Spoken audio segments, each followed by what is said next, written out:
नमस्कार प्यारे बच्चों, संविधान की श्रृंखला में आज का सबसे महत्वपूर्ण अनुच्छेद आर्टिकल 55 आपके सामने आने वाला है। तो दिल थाम के बैठ जाइए, हम प्रारंभ करते हैं। आर्टिकल 55 को ध्यान रख लेना, हम पढ़ने जा रहे हैं बच्चों अनुच्छेद 55। तो आपके सामने मैं लिखता हूं अनुच्छेद 55। अनुच्छेद 55 देखो बहुत इंपॉर्टेंट है और भारत के प्रत्येक नागरिक को समझना चाहिए। अगर आप भारत के नागरिक हैं, अनुच्छेद 55 आपको आना ही चाहिए। आगे बढ़ते हैं।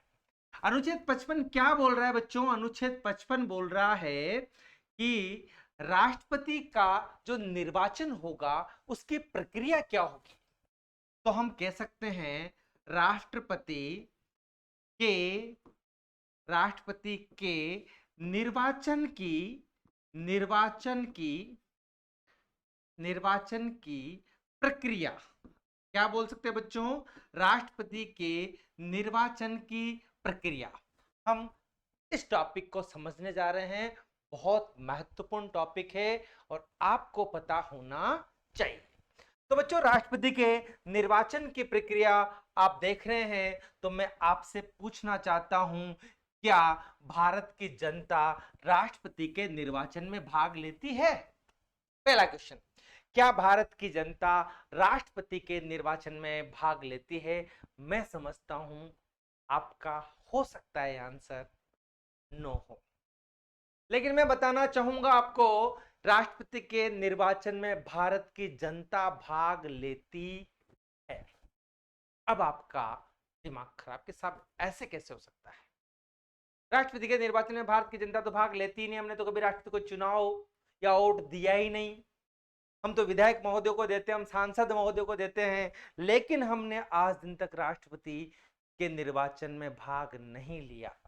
और आप बता रहे हैं हमें कि राष्ट्रपति के निर्वाचन में भारत की जनता भाग लेती है।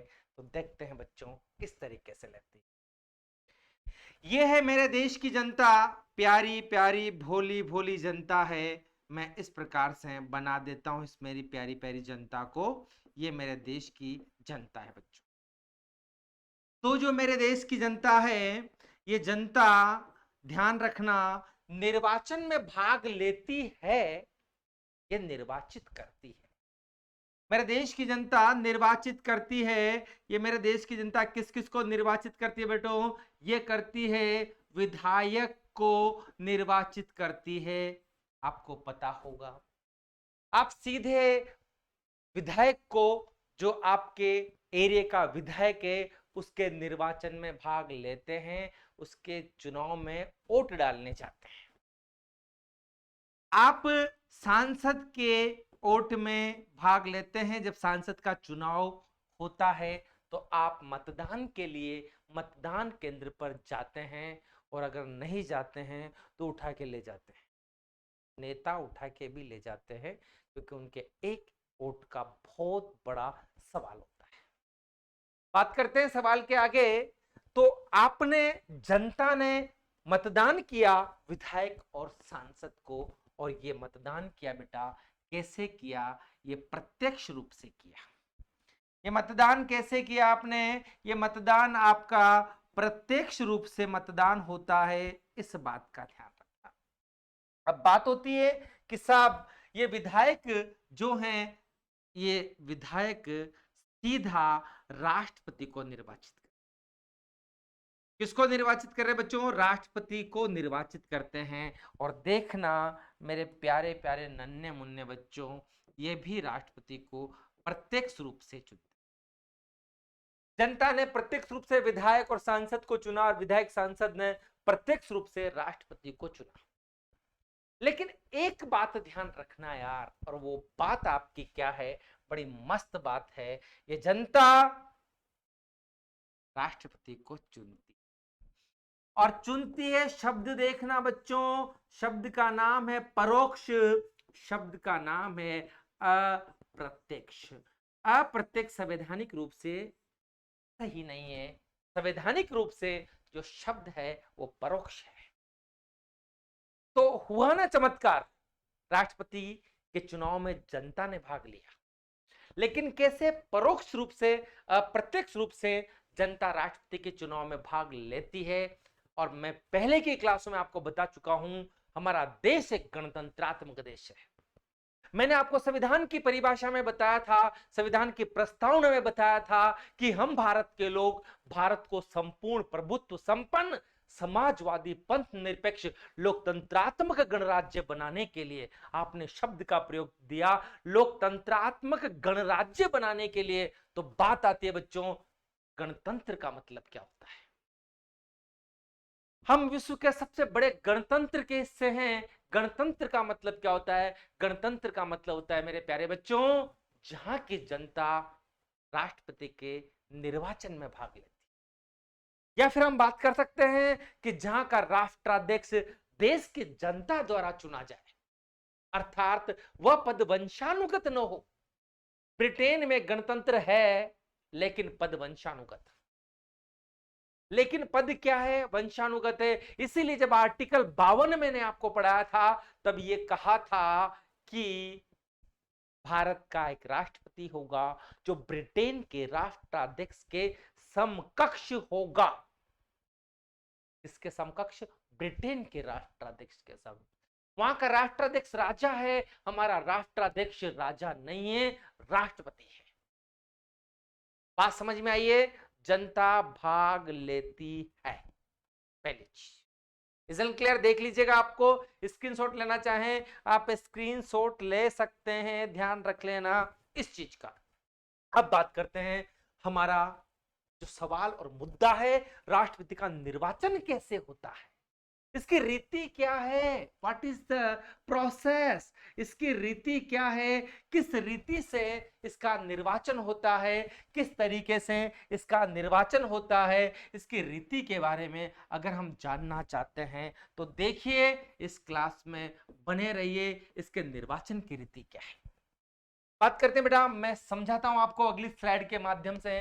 राष्ट्रपति का जब निर्वाचन होता है उसकी एक प्रोसेस होती है, उसकी एक प्रक्रिया होती है, और वो प्रक्रिया क्या है आज हम समझने जा रहे हैं बहुत अच्छे तरीके से। राष्ट्रपति के निर्वाचन की प्रक्रिया में एक शब्द आता है कि राष्ट्रपति का निर्वाचन किस तरीके से होता है, इसकी प्रक्रिया।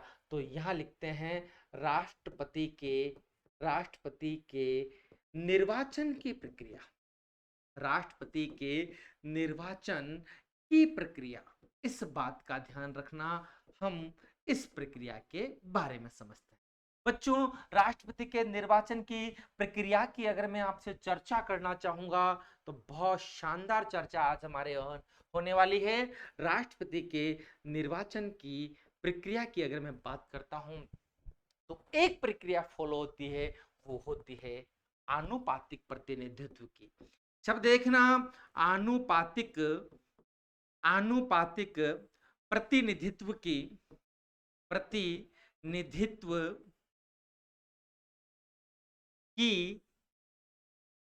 एकल संक्रमणीय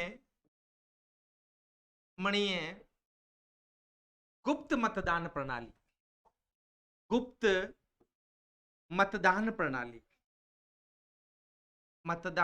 प्रणाली।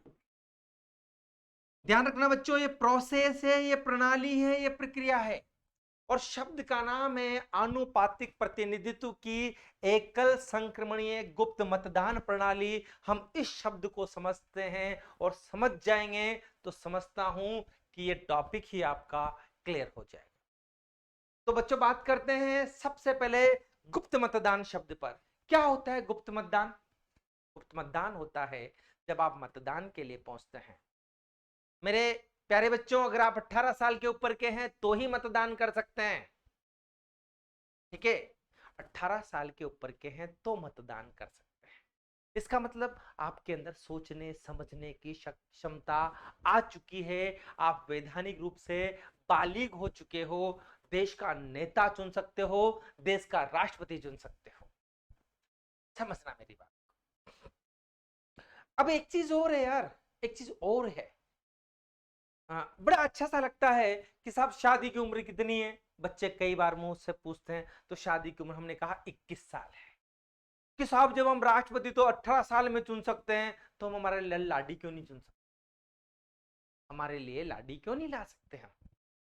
तो ध्यान देना बेटा, शायद पारिवारिक फैसला देश के फैसले से बड़ा हो जाता है, इसके साथ पूरी जिंदगी आपको गुजारना होता है। इसलिए सरकार ने कहा कि भाई थोड़ा थम जा, थोड़ा थम जा, इंतजार कर, थोड़ा और बड़ा हो जा, ताकि तेरे को सोचने समझने की क्षमता और विकसित हो जाए। देश का नेता तो 5 साल में चेंज हो जाएगा, ये 5 साल में चेंज नहीं होगी। फिर अब तो कुछ भी हो सकता है, आप समझ सकते हैं जी। गुप्त मतदान की चर्चा कर रहे थे बच्चों। जब आप मतदान करने के लिए मतदान केंद्र के अंदर प्रवेश करते हैं, तो एक बॉक्स लगा रहता है, और उस बॉक्स के अंदर आप खड़े होते हैं, और वहां पर जो ईवीएम मशीन लगी रहती है, उससे आप मतदान कर ले रहे हैं। यहां तक बात, उसको बोला आपने गुप्त मतदान। बात करते हैं अनुपातिक की। अनुपात का मतलब होता है राशियों का योग बटा राशियों की संख्या। यहां से हमारा खेल स्टार्ट होता है, यहां से हमारा खेल स्टार्ट होता है। और देखिए, जो हमारा खेल स्टार्ट होने वाला है, वो क्या बोल रहा है, किस तरीके की चर्चा कर रहा है, इस बात का ध्यान रखना। हम अगली स्लाइड्स में इसको समझने का प्रयास करेंगे बच्चों।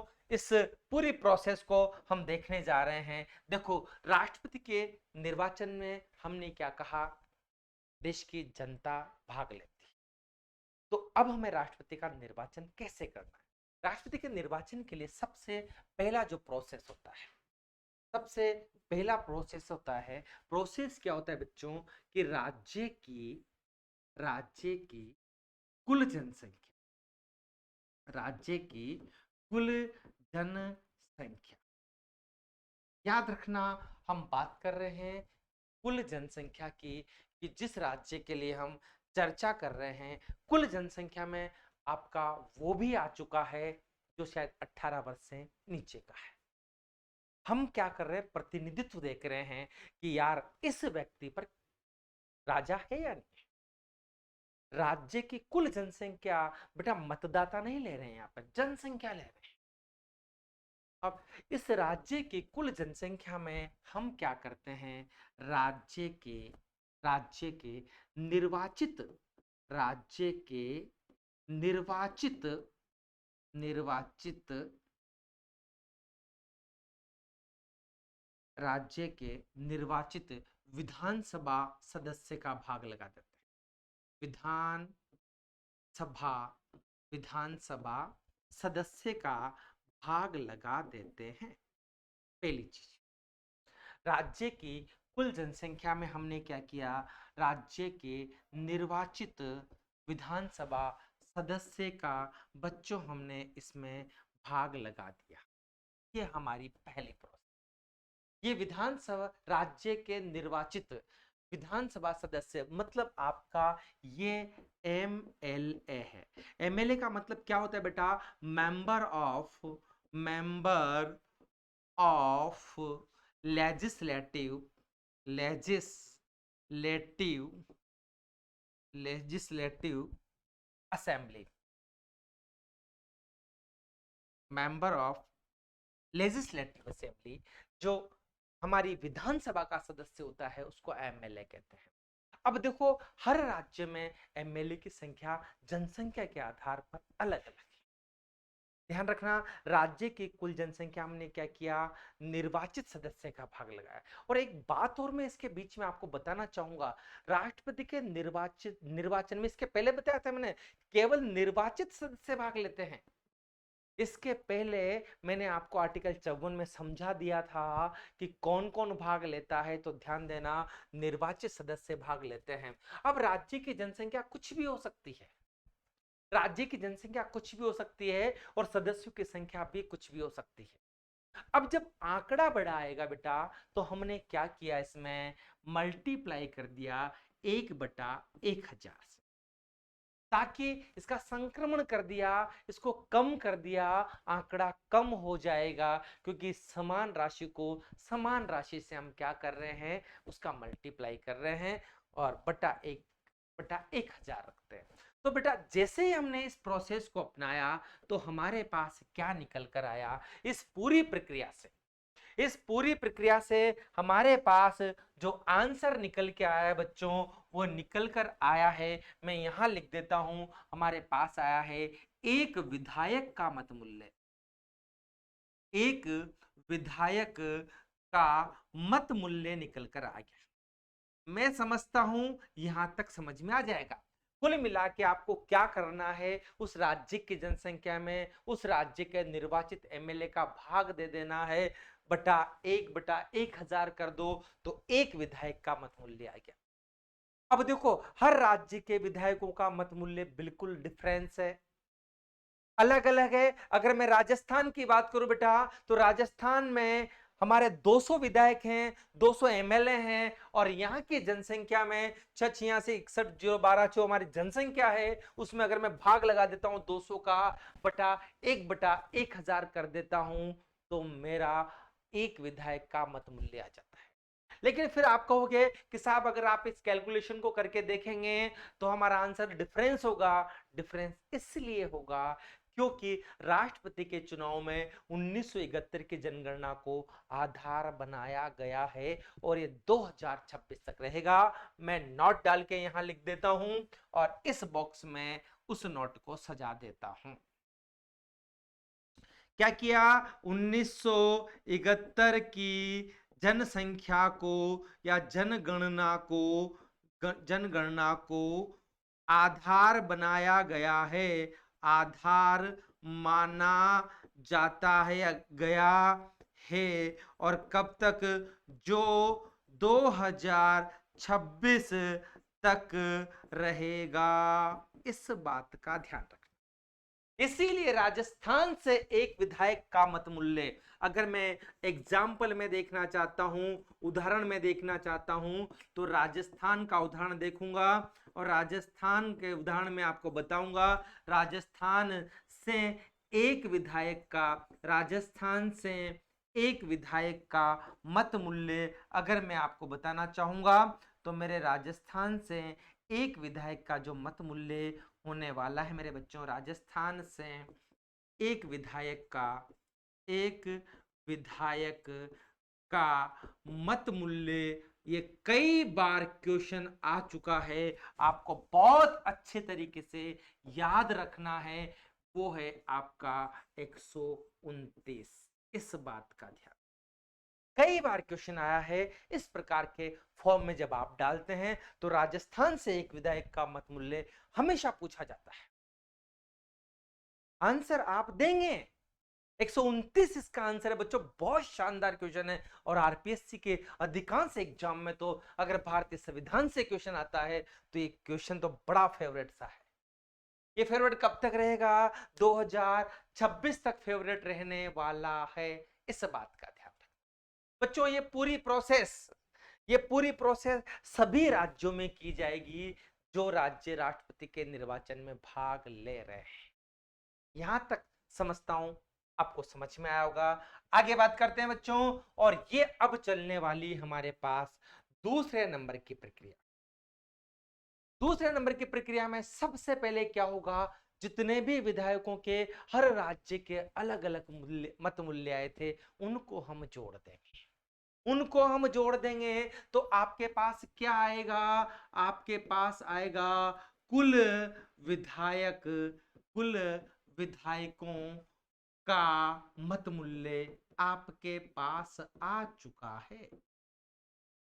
कुल विधायकों का मत मूल्य बच्चों आपके पास आ चुका है, इस बात का ध्यान रखना। सभी राज्यों के विधायकों के मत मूल्य को जोड़कर अब क्या करेंगे, उसमें आप कुछ नहीं करेंगे, आप निर्वाचित सांसदों का भाग लगा देंगे।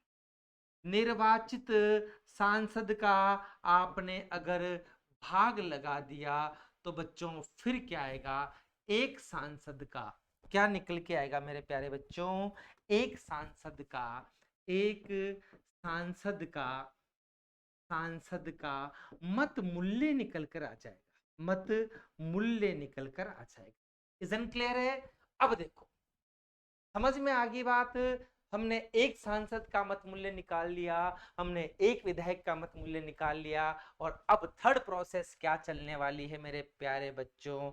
तीसरी प्रोसेस चलेगी, ये बंदे जाएंगे राष्ट्रपति के निर्वाचन में। सांसद भाई साहब गए, सांसद भैया राष्ट्रपति के निर्वाचन में गए, इनका मत मूल्य अलग होगा। विधायक भैया अगर राष्ट्रपति के निर्वाचन में जाते हैं, इनका मत मूल्य अलग होगा। और इन दोनों ने चुना है मेरे देश के प्यारे से राष्ट्रपति को, मेरे देश के सर्वोच्च संवैधानिक पद को चुना है इन्होंने। ये लोग प्रत्यक्ष रूप से इस निर्वाचन की प्रक्रिया में भाग ले रहे हैं, सांसद और विधायक। सांसद और विधायक प्रत्यक्ष रूप से इसमें भाग ले रहे हैं। तो हुई ना आपकी प्रोसेस। आपकी प्रोसेस क्या थी बेटा? आनुपातिक प्रतिनिधित्व। अनुपात निकाला, राशियों का योग बटा राशियों की संख्या। आनुपातिक प्रतिनिधित्व, प्रतिनिधित्व मतलब एक विधायक या एक सांसद कितनी जनता का प्रतिनिधित्व करता है, इसका निकला। एकल संक्रमणीय 1/1000 आपने अभी किया है, मेरे सामने किया है, मैंने किया है, आपने नहीं मैंने किया है, लेकिन आपके लिए किया है यार। गुप्त मतदान आपने देखा होगा, गुप्त मतदान का मतलब है छुपकर मतदान किया। हमने छिपकर मतदान किया है ताकि हमारे मतदान को कोई देख ना ले। यह भी एक प्रकार का दान है। दान बहुत प्रकार के होते हैं, मतदान भी एक प्रकार का क्या है? दान है। हमने श्रीमान सांसद महोदय को दान दिया है। कोई कहते हो ना कि साहब मैं क्या दान करूं, मेरे पास तो कुछ है ही नहीं। अरे तेरे पास मत है, तू दान कर, तू दान कर। आप ब्लड दान कर सकते हो, अरे पता है रक्तदान, जहां दान शब्द आ रहा है आप अपने अंदर फीलिंग ला सकते हो कि मैं बहुत बड़ा दानी। जब आप मतदान करके आओ ना, ऐसे आया करो सीना चौड़ा करके, इसलिए कि आपकी छाती जोड़ी हो जानी चाहिए कि भाई मैंने मतदान किया, तेरे को जिताया है। लेकिन जब नेता बन जाता है फिर हम हो जनता जनार्दन, नेता हमारा ध्यान नहीं रखेगा। नेता क्या हमने हाथ जोड़ेंगे, जबकि हमारे दान से क्या बनाए हो? नेता बनाए। चलो कोई बात नहीं, छोटी सी बात है, प्रोसेसिंग है बच्चों, समझ में आया। आनुपातिक प्रतिनिधित्व की एकल संक्रमणीय गुप्त मतदान प्रणाली को मैंने आपको समझाने का प्रयास किया है। एक बार आप फिर देख लीजिएगा इसको कि किस प्रकार से आपने इसको समझने का प्रयास किया है बच्चों। देख लीजिएगा इसको, मैंने बताया 1971 की जनगणना को आधार बनाया गया है, यह भी मैंने आपको बताया। अब क्या होता है साहब? राष्ट्रपति का निर्वाचन हो गया, राष्ट्रपति को मतदान हो गया, लेकिन ध्यान रखना अभी राष्ट्रपति नहीं। अगले पेज पे हमें बनाना है हमारा राष्ट्रपति, हमें बनाना है हमारा राष्ट्रपति। और देखो ये क्राउन में बना देता हूं, ये हमारे राष्ट्रपति का क्राउन मान लीजिए। बनाना नहीं आया लेकिन कोई दिक्कत नहीं, ताज है, ताज, ये ताज इसको कह सकते। और ये ताज पहनने वाले हैं हमारे राष्ट्रपति। लेकिन राष्ट्रपति को ताज कब मिलेगा? अब देखो वहां उम्मीदवार बहुत हैं। राष्ट्रपति के निर्वाचन में अगर सिंगल उम्मीदवार तो है नहीं, बहुत सारे उम्मीदवार मिलेंगे। तो ध्यान देना, हर उम्मीदवार को मतदान हो गए, मतदान हो गए, ध्यान देना मतदान कंप्लीट, कोई टेंशन नहीं है। लेकिन ध्यान देना अब क्या होता है कि प्रत्येक सदस्य को, सदस्य कौन शब्द किसके लिए प्रयोग कर रहा हूं? उम्मीदवार, सदस्य से बढ़िया शब्द का प्रयोग करूंगा उम्मीदवार का। प्रत्येक उम्मीदवार को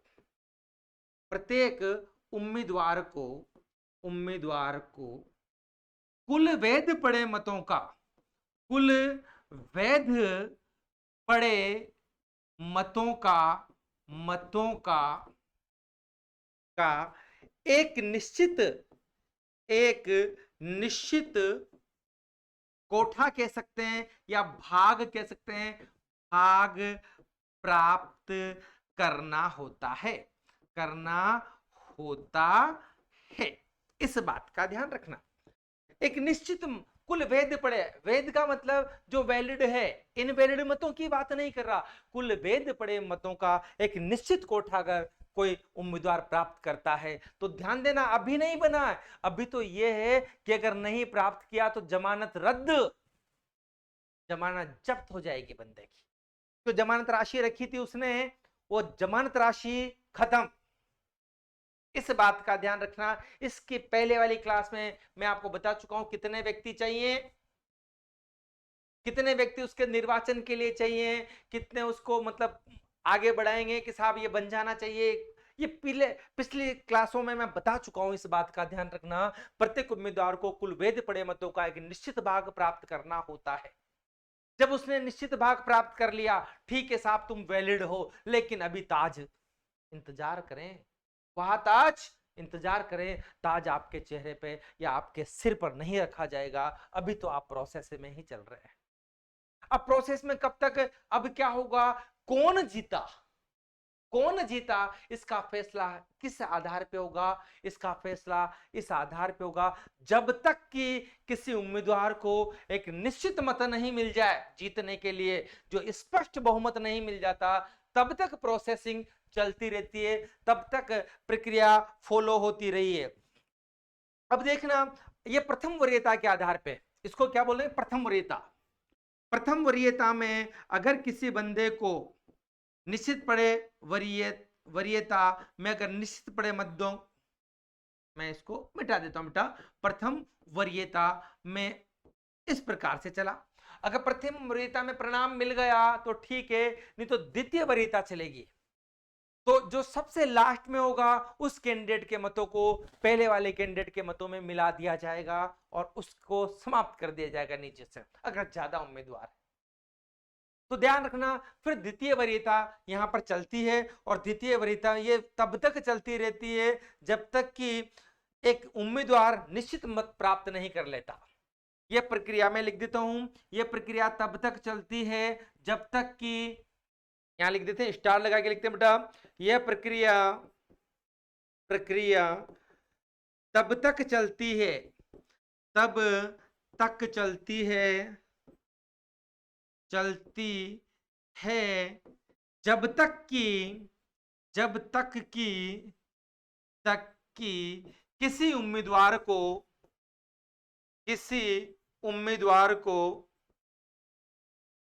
द्वार को एक निश्चित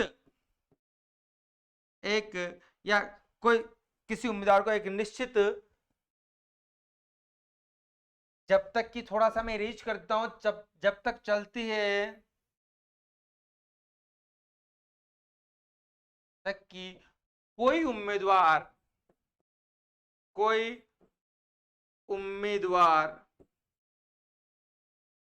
निर्वाचित नहीं या जीत नहीं जाता है, निश्चित कोटा प्राप्त नहीं कर लेता, निश्चित कोटा प्राप्त नहीं कर लेता,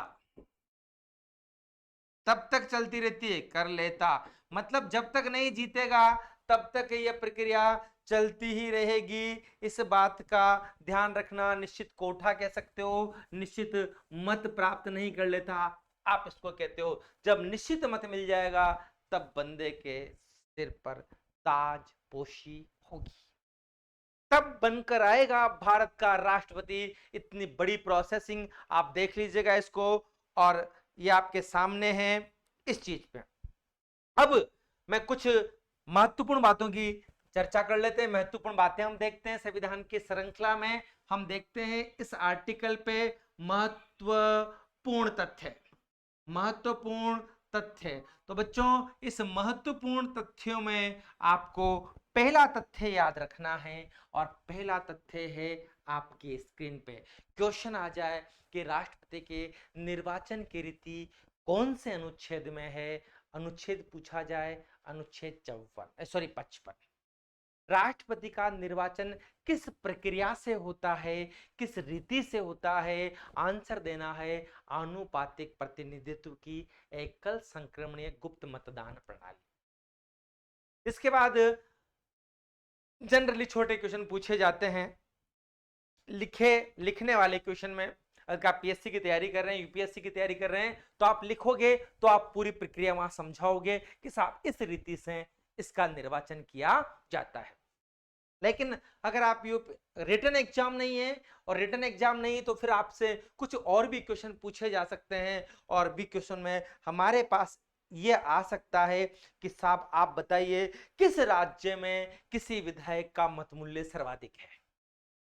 किस राज्य में किसी विधायक का मत मूल्य सर्वाधिक है, क्वेश्चन देखना, उस राज्य का नाम बताइए, उस राज्य का नाम बताइए, नाम बताइए, बताइए जहां विधायक का, जहां एक विधायक का मत मूल्य सर्वाधिक है, मत मूल्य सर्वाधिक है। ये आपसे पूछा जा सकता है, क्वेश्चन को ध्यान रखना। आपसे क्वेश्चन पूछा जा सकता है कि बताइए कि वर्तमान में एक सांसद का मत मूल्य क्या है, एक सांसद का मत मूल्य क्या है, आपसे पूछा जा सकता है, आपसे पूछा जा सकता है। क्वेश्चंस कुछ इंपॉर्टेंट है, इसीलिए मैं आपसे पूछ रहा हूं इस क्वेश्चंस को। आपसे पूछा जाए कि न्यूनतम मत मूल्य कहां का है एक विधायक की, अगर हम चर्चा करते हैं तो क्वेश्चन बड़े इंपॉर्टेंट से बनते हैं। उस राज्य का नाम बताइए जहां हमारा एक विधायक का मत मूल्य सर्वाधिक है। तो सीधा सीधा आंसर बच्चों आपका होने वाला है, और ये आंसर होगा आपका उत्तर प्रदेश। क्या होगा? उत्तर प्रदेश इसका आंसर होगा बच्चों। उत्तर प्रदेश से एक विधायक का अगर मैं आपसे मत मूल्य की बात कर लेता हूं तो ये मेरा मत मूल्य आ रहा है बेटा 208 मत मूल्य आता है। फिर आता है वर्तमान में एक सांसद का मत मूल्य है, तो वर्तमान में एक सांसद का मत मूल्य हमारे पास 708 आ रहा है। इस बात का ध्यान रखना। आपसे पूछा जा सकता है कि राजस्थान से वर्तमान में राजस्थान से एक विधायक का मत मूल्य कितना है, तो एक विधायक का मत मूल्य आपका बच्चों 129 आपका आंसर होगा। और भी क्वेश्चन मैं आपको बताने जा रहा हूं, ध्यान रख लेना इस चीज के लिए। न्यूनतम मत मूल्य कहां का है? न्यूनतम मत मूल्य आपसे पूछा जाता है, न्यूनतम मत मूल्य। और न्यूनतम मत मूल्य अगर पूछा जाता है तो ध्यान रखना आपसे विधायक का ही पूछा जा रहा है, और विधायक का मत मूल्य पूछा जाता है बच्चों 27 है, और यह सिक्किम का है। तो ये कुछ क्वेश्चंस आपके बीच में महत्वपूर्ण तथ्य हैं, आपको प्रक्रिया याद रखनी है, आपको क्वेश्चंस याद रखने हैं, आप इसका स्क्रीनशॉट ले सकते हो। और ये सभी क्वेश्चन निष्कर्ष एजुकेशन के टेलीग्राम चैनल पर भी उपलब्ध है। और अभी तक अगर आपने इस निष्कर्ष एजुकेशन के प्लेटफॉर्म को ज्वाइन नहीं किया है तो आप बिल्कुल यूट्यूब को आप सब्सक्राइब कर लीजिएगा इस चैनल को, क्योंकि बहुत बेहतरीन चीजें आपके बीच में बिल्कुल निःशुल्क रूप से इस YouTube के माध्यम से लाई जाती है।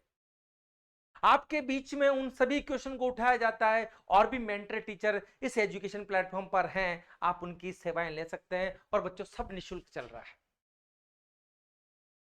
कोई शुल्क नहीं है आपका, तो पढ़ तो सकते हैं ना। आपके लिए कहीं ना कहीं बहुत महत्वपूर्ण होने वाला है यदि आप किसी भी एग्जाम की तैयारी कर रहे हैं, भले आप रेलवे की करें, भले एसएससी की करें, आईएएस की करें, यूपीएससी की करें, आरपीएससी की करें, एसआई की करें, टेक्निकल की करें, किसी भी एग्जाम में संविधान बहुत बड़ा रोल होता है, और संविधान अपरिवर्तनीय होता है।